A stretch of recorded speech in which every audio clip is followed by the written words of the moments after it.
என் பெயர் கவிதா. எங்கள் சிறிய மலை கிராமத்தில் ஒரு விசித்திரமான பழக்கம் இருந்தது.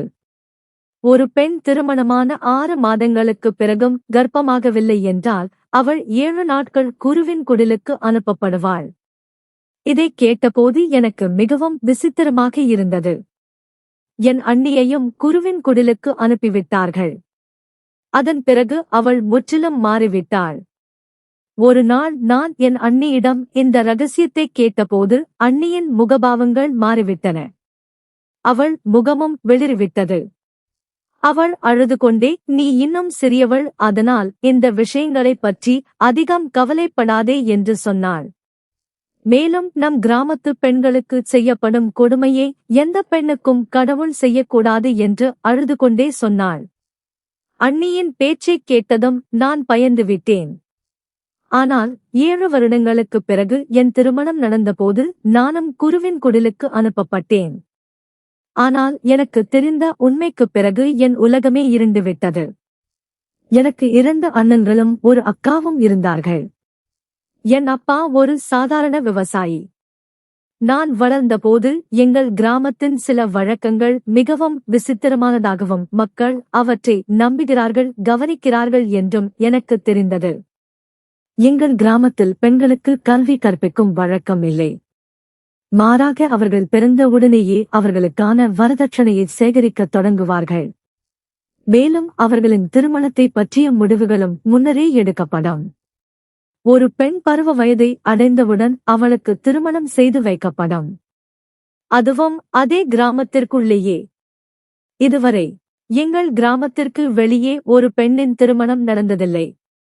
ஒரு பெண் எங்கள் கிராமத்தைச் சேர்ந்தவளாக இருந்தால் அவளுக்கு எங்கள் கிராமத்தைச் சேர்ந்த ஒரு பையனுடன் தான் திருமணம் செய்து வைப்பார்கள்.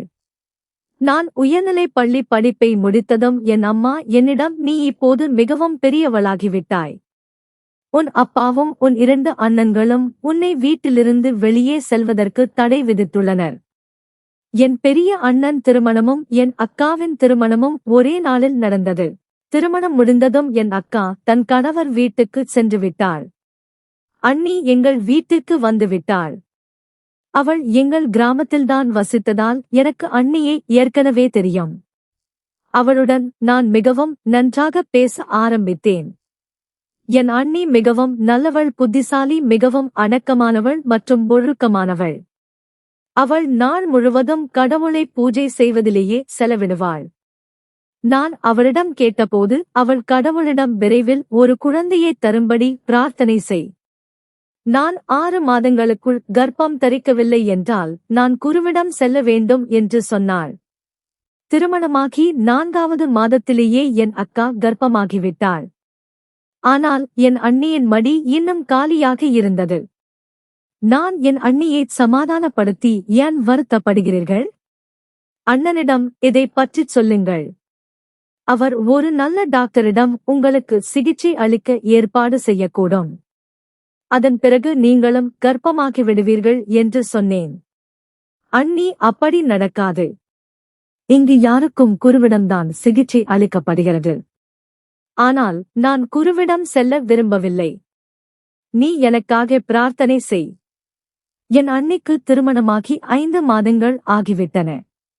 அப்போது கிராமத்து பெண்கள் எங்கள் வீட்டிற்கு வந்து என் அம்மாவுக்கு ஆலோசனை சொல்ல ஆரம்பித்தார்கள். "உங்கள் மருமகளை குருவிடம் அழைத்துச் செல்லுங்கள்." அண்ணி மிகவும் பயந்து நாள் முழுவதும் அழுது கொண்டிருந்தாள். என் அண்ணிக்கு இப்போது 6 மாதங்கள் கழிந்துவிட்டன. அண்ணி கர்ப்பம் தரிக்காததால் கிராம வழக்கப்படி சில பெண்கள் அவளை அழைத்துச் செல்ல வந்தார்கள். நான் அம்மாவிடம் அண்ணி குருவிடம் செல்ல விரும்பவில்லை. அவளை வற்புறுத்தாதீர்கள் என்று சொன்னேன். என் அம்மா, "மகளே, நீ இன்னும் சிறியவள். அதனால் இந்த விஷயங்களில் தலையிடாதே. இவள் குருவிடம் செல்லவில்லை என்றால் உன் அண்ணன் உன் அண்ணியை விவாகரத்து செய்து வீட்டிலிருந்து அனுப்பிவிடுவார்" என்று சொன்னாள். விவாகரத்து என்ற பெயரைக் கேட்டதும் அண்ணி பயந்து மிகவும் நடுங்கிவிட்டாள். அதன் பிறகு அழுது கொண்டே குருவின் வீட்டிற்குச் செல்ல தயாராகிவிட்டாள். அண்ணி புறப்படும்போது என்னை கட்டிப்பிடித்துக் கொண்டே சென்றாள். வெறும் 7 நாட்கள்தானே, ஏன் அண்ணி இவ்வளவு பயப்படுகிறாள் என்று எனக்கு மிகவும் ஆச்சரியமாகவும் கவலையாகவும் இருந்தது. அண்ணி சென்று 2 நாட்கள் ஆகிவிட்டன. எனக்கு மிகவும் ஆச்சரியமாக இருந்தது. ஒரு நாள் நான் அண்ணியின் நிலையை பற்றி தெரிந்து கொள்ள யாருக்கும் தெரியாமல் வீட்டை விட்டு வெளியேறினேன். அந்த குறு கிராமத்தின் கடைசி மூலையில் வசித்து வந்தார். நான் என் முகத்தை மறைத்துக் கொண்டு அங்கு சென்றேன். அது ஒரு பெரிய குடில். அதைச் சுற்றி பல சிறிய அறைகளும் இருந்தன. அந்த அறைகளில் நிறைய பெண்கள் இருந்தனர். நான் ஒவ்வொரு அறையின் திறந்த ஜன்னல் அருகிலும் சென்று அண்ணியை தேடினேன். கடைசியாக 3-4 அறைகளுக்குப் பிறகு ஒரு அறை வந்தது. அதன் ஜன்னல் திறந்திருந்தது. அங்கிருந்து எனக்கு அண்ணி கண்ணில் பட்டாள். அவள் தரையில் உட்கார்ந்திருந்தாள். நான் அவளுக்கு குரல் கொடுத்ததும் அண்ணி என்னை பார்த்து அதிர்ச்சி அடைந்தாள். நீ ஏன் இங்கே வந்தாய்? இங்கிருந்து செல். 2 நாட்களுக்குப் பிறகு நானே வந்து விடுவேன் என்று சொன்னாள். நான் சில கேள்விகளை கேட்க விரும்பிய போது அண்ணி கைகளை கூப்பிக் கொண்டாள். அவள் கண்களில் கண்ணீர் இருந்தது. தயவு செய்து இங்கிருந்து போய்விடு, கடவுள் மீது ஆணை என்று கெஞ்சினாள். அண்ணியின் நிலையை பார்த்து எனக்கு மிகவும் வருத்தமாக இருந்தது. அவள் சற்று கலக்கமடைந்தவள் போல தெரிந்தாள். அண்ணி, நீ இங்கிருந்து போ, உன்னை யாரும் பார்க்க நான் விரும்பவில்லை என்று சொன்னாள். அண்ணியின் பேச்சைக் கேட்டு நான் திரும்பிவிட்டேன். சரியாக 7 நாட்கள் கழித்து என் அம்மாவும் அண்ணனும் அண்ணியை வீட்டுக்கு அழைத்து வந்தனர். அண்ணி மிகவும் மோசமான நிலையில் இருந்தாள். அவளது கண்களுக்கு கீழே கருவளையங்கள் இருந்தன. மேலும் அவள் முன்பை விட மெலிந்து போயிருந்தாள். நான் அம்மா, அண்ணிக்கு என்ன ஆயிற்று என்று கேட்டேன். அம்மா, குருவின் சிகிச்சையால் இப்படி ஆகிவிட்டது, பயப்பட ஒன்றுமில்லை என்று சொன்னாள். அம்மா அப்படிச் சொன்னதும் நான் வருத்தத்துடன் தலையாட்டினேன். என் மனதிற்குள் குருவின் சிகிச்சையால் அண்ணி கர்ப்பமாவது சாத்தியமில்லை என்று நினைத்தேன். ஆனால் 1 மாதம் கடந்த பிறகு அண்ணி கர்ப்பமாக இருப்பதாகச் செய்தி கிடைத்தபோது நான் திகைத்துப் போனேன். அம்மாவுக்கும் அண்ணனுக்கும் மகிழ்ச்சிக்கு அளவே இல்லை. அவர்கள் கிராமம் முழுவதும் இனிப்புகள் கொடுத்து பெரும் கொண்டாட்டங்களில் ஈடுபட்டனர். நான் எவ்வளவு ஆச்சரியப்பட்டாலும் அது குறைவாகவே இருந்தது. இவை அனைத்தும் என் கற்பனைக்கும் அப்பாற்பட்டதாக நடந்தது. நான் அண்ணியிடம், அண்ணி, இதற்கு என்ன ரகசியம்? அந்த குரு பெண்களுக்கு என்னதான் செய்கிறார்? பெண்கள் இவ்வளவு சீக்கிரம் கர்ப்பமாகிவிடுகிறார்கள். நீங்களும் கர்ப்பமாகிவிட்டீர்கள். இது எப்படி நடந்தது? அந்த அறையில் உங்களுக்கு என்ன நடந்தது? சொல்லுங்கள் அண்ணி என்று கேட்டேன். என் பேச்சைக் கேட்டதும் அண்ணியின் முகபாவங்கள் மாறின. அவள் கண்களில் கண்ணீருடன் இவற்றையெல்லாம் என்னிடம் கேட்காதே என்று சொன்னாள். நான் அண்ணியிடம் மிகவும் வற்புறுத்திய போது அவள், நீ இன்னும் சிறியவள், உனக்கு முழு விவரத்தையும் சொல்ல முடியாது. இந்த வழக்கம் என்னையும் சேர்த்து பல பெண்களின் வாழ்க்கையை சிதைத்துவிட்டது என்பதை மட்டும் புரிந்துகொள்.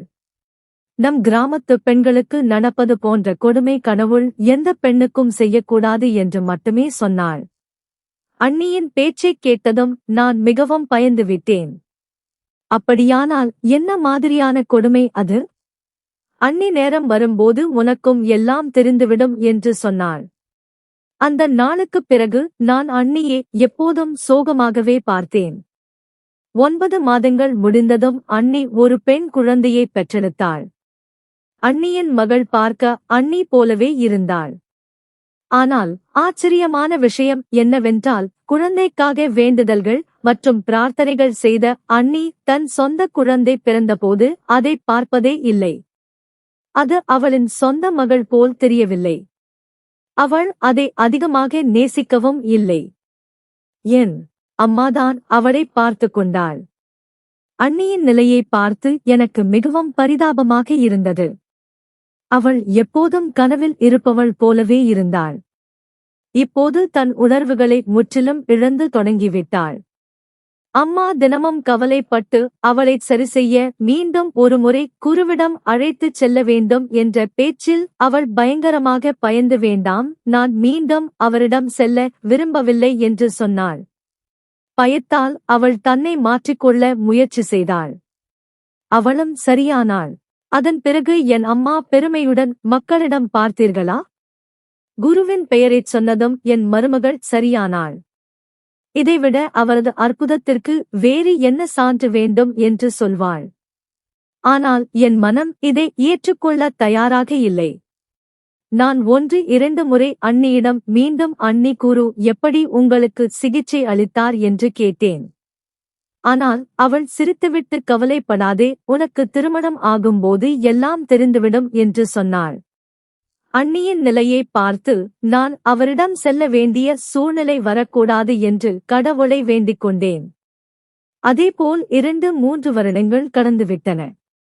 இந்த நேரத்தில் என் ஒரு நல்ல தோழிக்கும் திருமணமானது. அவளும் 6 மாதங்கள் கர்ப்பமாகாததால் அவரையும் குருவிடம் அனுப்பி வைத்தார்கள்.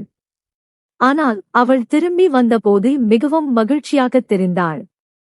அவள் அண்ணியைப் போல் சோகமாகவும் கலக்கமாகவும் இருக்கவில்லை.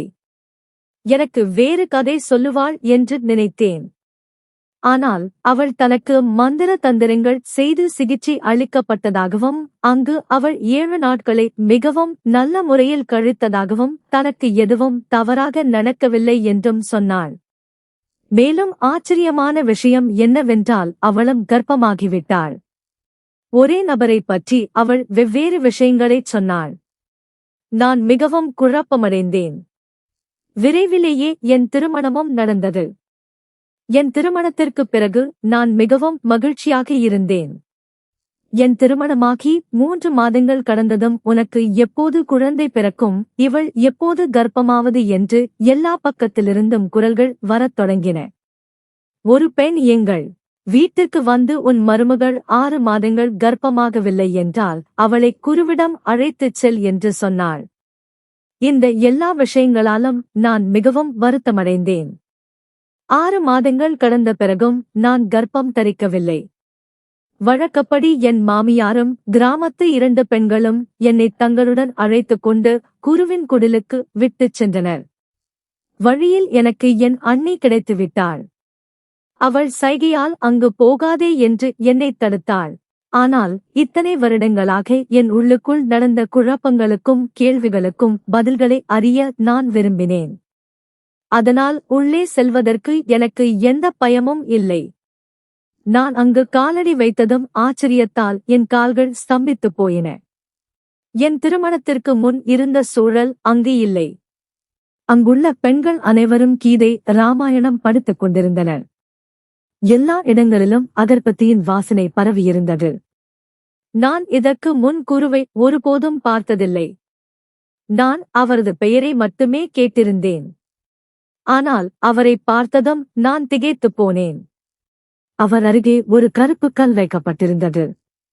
அவர் கண்களை மூடிக்கொண்டு உட்கார்ந்திருந்தார்.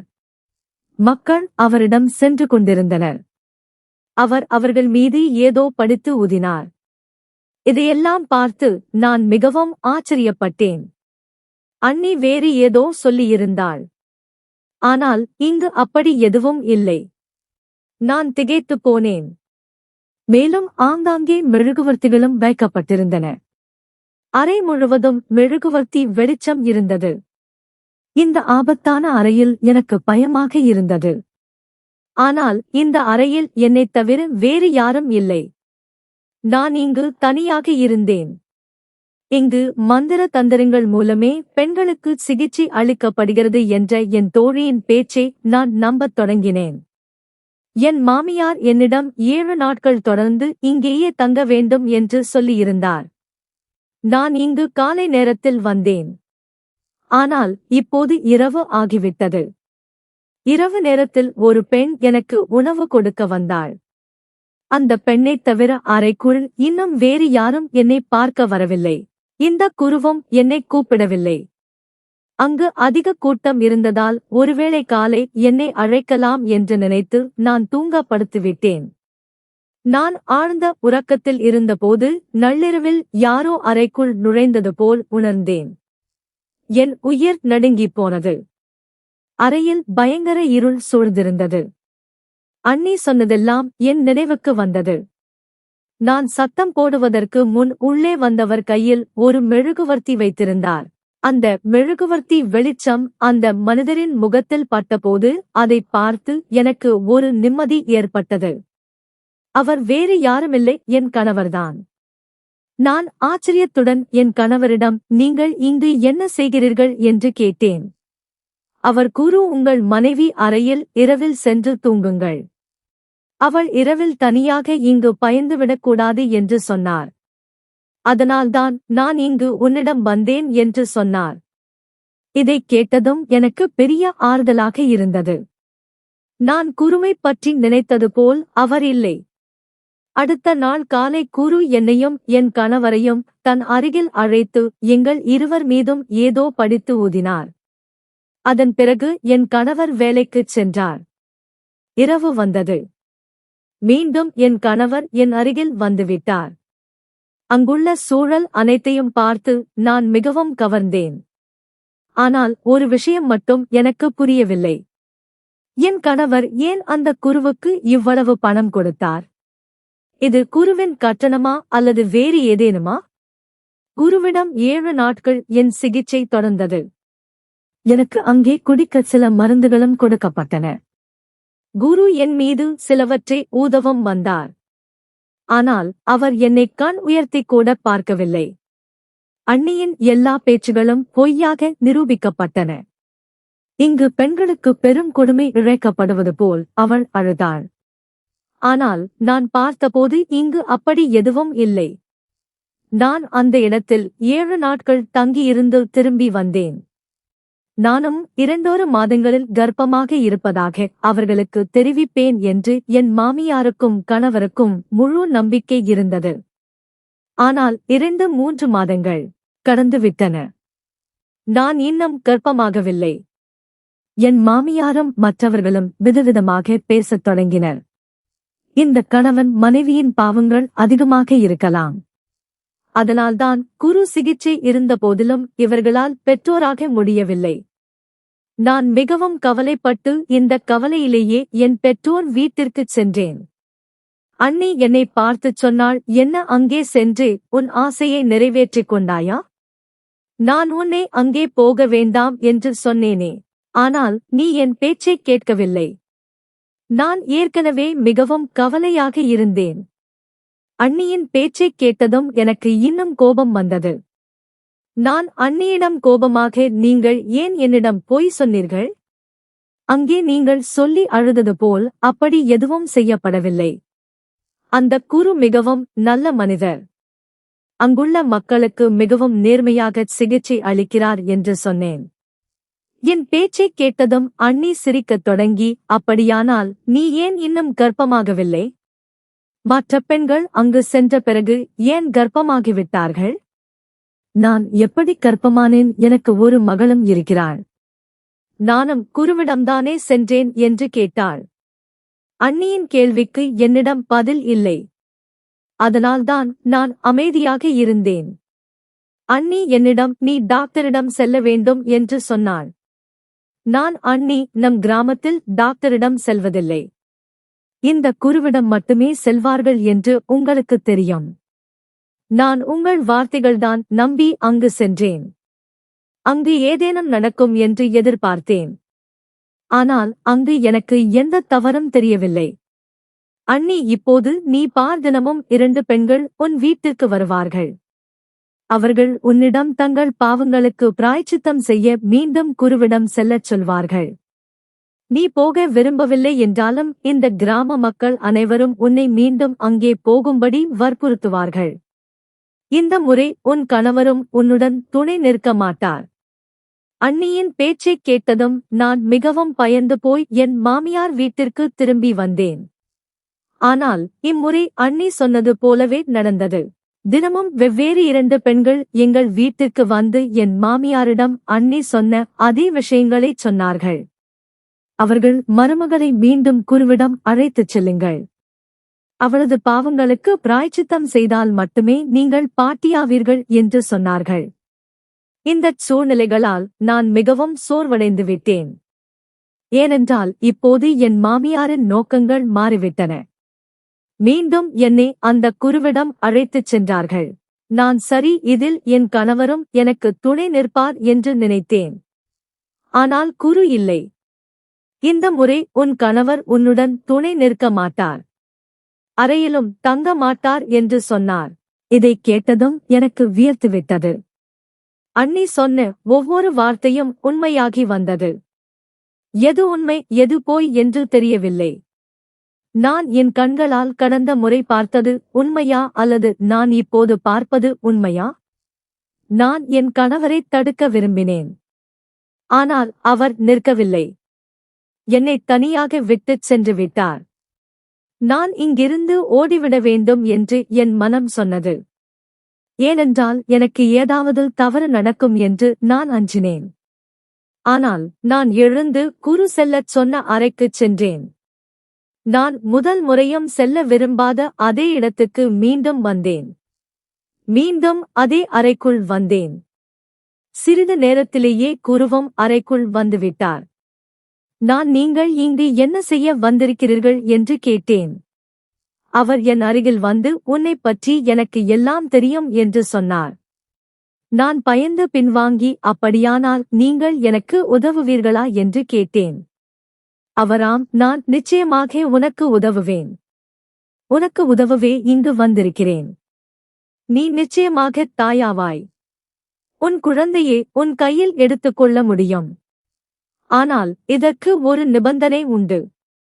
நான் சொல்வது போலவே நீ செய்ய வேண்டும் என்று சொன்னார். குரு எனக்குச் சொன்ன நிபந்தனையைக் கேட்டதும் என் உலகமே இருண்டுவிட்டது. அண்ணி உண்மையைத்தான் சொல்லியிருந்தாள். அவர் மனிதன் இல்லை, மாறாக ஒரு பெரிய கொடூர மிருகம். மனித ரூபத்தில் மறைந்திருந்த ஒரு பிசாசு அவர். மக்களுக்கு தீங்கு செய்து கொண்டிருந்தார். அவர் என்னிடம் தவறான காரியம் செய்யச் சொன்னார். நான் மறுத்தபோது அவர் இப்படிச் செய்தால் நீ ஒருபோதும் தாயாக முடியாது. தினமும் மக்கள் உன் வீட்டுக்கு வந்து உன்னை அவமதிப்பார்கள். உன்னிடம் கேள்வி கேட்பார்கள். அதற்கு நீ என்ன பதில் சொல்வாய் என்று சொன்னார். அவர் என்னை மிகவும் மோசமான முறையில் உணர்ச்சி ரீதியாக மிரட்டினார். அதனால் அவரது பேச்சைக் கேட்பதற்கோ அல்லது யோசிப்பதற்கோ எனக்கு வேறு வழி இல்லை. அவர் பயங்கரமாகச் சிரிக்கத் தொடங்கினார். இப்போது எனக்கு எல்லாம் புரிந்துவிட்டது. நீங்கள் நிச்சயமாக உங்களிடம் வரும் பெண்களுடனும் இதையேதான் செய்வீர்கள். அவர்களை இப்படித்தான் விரட்டுவீர்கள். அதனால்தான் அந்த பரிதாபமான பெண்கள் அமைதியாக இருப்பார்கள். தங்கள் கௌரவத்தையும் திருமணத்தையும் காப்பாற்றிக் கொள்ள இந்த தவறான செயலுக்கு தயாராகி விடுவார்கள் என்று கேட்டேன். அந்த குரு அப்படியேதான். என்னிடம் வரும் பெண்கள் மிகவும் உதவியற்றவர்கள் மற்றும் பலவீனமானவர்கள். உலகத்தால் மற்றும் மாமியார் குடும்பத்தால் துன்புறுத்தப்பட்டவர்கள். அவர்களுக்கு குழந்தை பிறக்கவில்லை என்றால் விவாகரத்து ஆகிவிடும் என்ற பயத்தில் அவர்கள் என்னிடம் வருகிறார்கள். என் குழந்தைகளுக்கு தாயாகி தங்கள் திருமண வாழ்க்கையை காப்பாற்றிக் கொள்கிறார்கள். நீயும் உன் திருமண வாழ்க்கையை காப்பாற்றிக் கொள்ள இதையே செய்ய வேண்டும் என்று சொன்னார். நான் பாவம் அப்பாவி கிராம மக்களை ஏமாற்ற வெட்கம் இல்லையா? இந்தச் சடங்கு மற்றும் பழக்க வழக்கங்கள் என்ற பெயரில் நீங்கள் பல பெண்களுக்கு தீங்கு செய்திருக்கிறீர்கள். அவர்களின் கௌரவத்துடன் விளையாடியிருக்கிறீர்கள் என்று சொன்னேன். அவர் சிரிக்கத் தொடங்கி, இந்த வழக்கம் என் அப்பாதான் தொடங்கினார். அவர் நல்ல வருமானம் ஈட்டினார். சிகிச்சையின் பெயரில் இன்ப வாழ்க்கையும் அனுபவித்தார். இந்த கிராம மக்கள் மிகவும் அப்பாவி மக்கள்.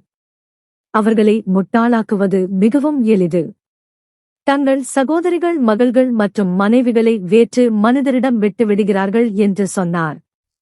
குருவின் பேச்சைக் கேட்டதும் நான் அதிர்ச்சி அடைந்தேன். அவர் எனக்கு ஆச்சரியம் அளிக்கும் பல விஷயங்களைச் சொன்னார். கிராம மக்கள் அனைவரும் தங்கள் எல்லாவற்றையும் நம்பிய அந்த மனிதன் இவ்வளவு மோசமானவனாக இருக்க முடியும் என்று நான் கனவிலும் நினைத்ததில்லை. ஆனால் நான் முதல் முறை வந்தபோது இங்கு எல்லாம் மிகவும் வித்தியாசமாக இருந்தது. அப்படியானால் அவர் ஏன் தன் உண்மையான முகத்தைக் காட்டவில்லை? நான் அவரிடம் இந்த கேள்வியை கேட்டபோது அவர், நான் கிராமம் முழுவதும் என் ரகசிய பெண்களை பரப்பியுள்ளேன். அவர்கள் ஒருபுறம் என் மீது மக்களின் நம்பிக்கையை பெறுகிறார்கள், மறுபுறம் அவர்கள் வேண்டுமென்றே குழந்தை இல்லாத பெண்களின் வீட்டிற்குச் சென்றார்கள். அந்த பெண்களின் மாமியார்கள் மற்றும் மாமியார் குடும்பத்தாரின் மனதில் அவர்களை என்னிடம் அழைத்து வருமாறு இந்த விஷயத்தை விதைத்தார்கள். இந்த பெண்களின் செய்தியிலிருந்துதான் நீ என் உண்மை நிலையைப் பற்றி அறியும் நோக்கத்துடன் என்னிடம் வருகிறாய் என்று எனக்குத் தெரிந்தது. அதனால்தான் நான் என் வடிவத்தை மாற்றிக்கொண்டு என் அறையின் அமைப்பையும் முற்றிலும் மாற்றிவிட்டேன். நான் நீ எந்தவிதமான சந்தேகமும் கொள்ள விரும்பவில்லை. அதனால்தான் உனக்கு சந்தேகம் கொள்ள ஒரு வாய்ப்பையும் கொடுக்கவில்லை. மீண்டும் நான் அந்த பெண்களை உன் வீட்டிற்கு அனுப்பினேன். அதனால் அவர்கள் உன்னை இகழ்ந்து பேசும்படி நீ மீண்டும் இங்கு வர நேரிடும் அளவுக்கு உன்னை வற்புறுத்த வேண்டும். அதுவே நடந்தது. இறுதியில் நீ குழந்தைக்காக மீண்டும் இங்கு வர வேண்டியிருந்தது. இப்போது நீ வரவில்லை என்றால் உனக்கு தெரியாது உனக்கு எவ்வளவு மோசமாக நடந்திருக்கும். உன் மாமியார் உனக்கு விவாகரத்து வாங்கிக் கொடுத்திருப்பார் என்று சொன்னார்.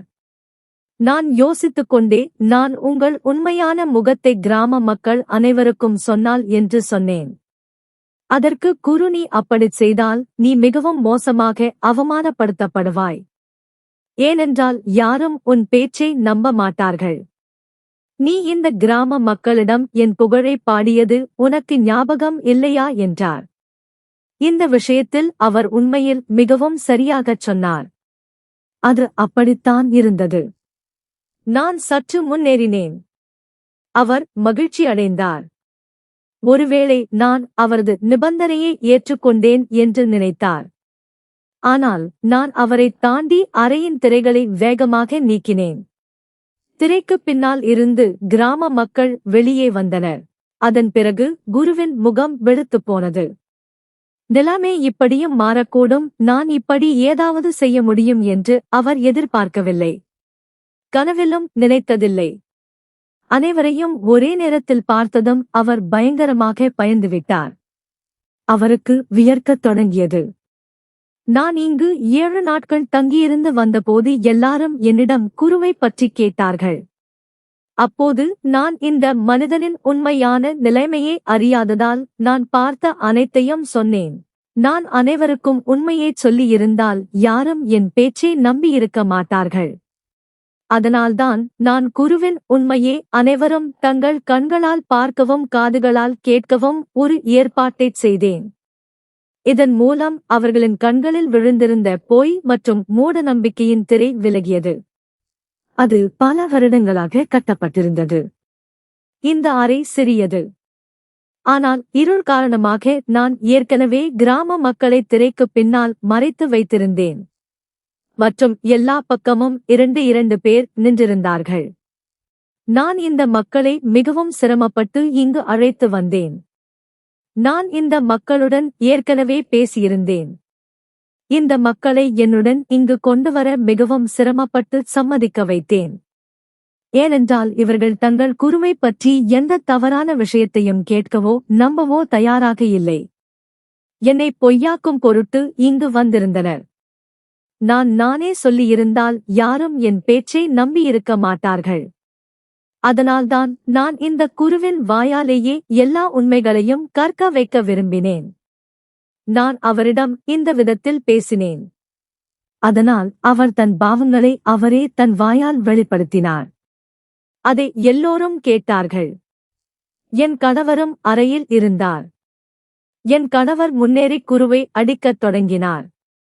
மற்ற ஆண்களும் அவருடன் சேர்ந்து கொண்டனர். பெண்களும் கிராமம் முழுவதும் கலவரத்தை ஏற்படுத்திய அந்த பெண்களை பிடித்தார்கள். நான் இதையெல்லாம் என் அண்ணியின் பேச்சைக் கேட்டுச் செய்தேன்.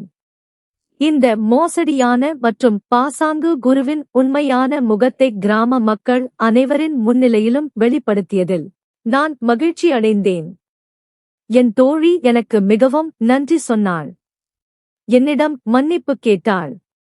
அந்த நேரத்தில்தான் மிகவும் பயந்துவிட்டதாகவும் அதனால்தான் குருவின் உண்மையான முகத்தை என்னிடம் சொல்லவில்லை என்றும் சொன்னாள். அவள் நடிக்க வேண்டியிருந்தது. ஏனென்றால் இந்த குரு அவளுக்கு விவாகரத்து விரட்டல் விதித்திருந்தார். அதனால் அவள் குருவின் பேச்சைக் கேட்க வேண்டிய கட்டாயம் ஏற்பட்டது. நான் அனைவருக்கும் உண்மையான விஷயம் தெரிந்துவிட்டது. ஆனால் இதற்கெல்லாம் பாராட்டுக்குரியவர் என் அண்ணிதான். அவர்தான் இந்த வேலைக்கு என்னை சம்மதிக்க வைத்தார். தைரியமும் ஊக்கமும் கொடுத்தார் என்று சொன்னேன். கிராம மக்கள் அனைவரின் மனமும் திருந்திவிட்டது. இனி தங்கள் மகள்களையும் சகோதரிகளையும் எந்த தவறான மனிதர்களிடமும் ஒப்படைக்க மாட்டோம் என்று தீர்மானித்தனர். அந்த நாளுக்குப் பிறகு கிராமத்தின் சூழலே மாறிவிட்டது. கிராம மக்கள் அனைவரும் புத்திசாலிகளாகிவிட்டனர். தங்கள் வீட்டு பெண்களுக்கு கல்வி கற்பிக்கவும் தொடங்கினர். சில மாதங்களுக்குப் பிறகு நானும் ஒரு அழகான குழந்தையை பெற்றெடுத்தேன். குரு போலீசாரிடம் ஒப்படைக்கப்பட்டு அவருக்கு கடுமையான தண்டனை வழங்கப்பட்டது. இப்போது கிராம மக்கள் அனைவரும் மகிழ்ச்சியுடன் தங்கள் வாழ்க்கையை வாழ்ந்து கொண்டிருக்கிறார்கள். நன்றி.